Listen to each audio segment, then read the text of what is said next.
Welcome to Incredible Lab channel, and in today's video I'm going to show you how to change call vibration type in your Android phone. Now the first thing you have to do is swipe from top to bottom and then tap on this gear icon to open up your settings app. Now from here scroll down and then go to sounds and vibration.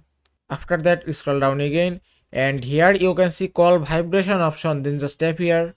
And that's it. Now from here you can change your call vibration type or pattern. Here you can see 7 options: short, medium, basic call, heartbeat, TikTok, waltz and jig jig jig. And you can select any vibration pattern as you like. Also, if you have 2 SIM cards in your phone, then you can set separate vibration type for separate SIM cards. From here you can change vibration type for SIM 1. Also, if you tap here, and from here you can set vibration type for SIM card 2. If you want to set medium, just select it and it's done. Now your vibration type has been changed successfully. And that is how you can change call vibration type in your Android phone. I hope this video was helpful. If it was, please give it a thumbs up and don't forget to subscribe.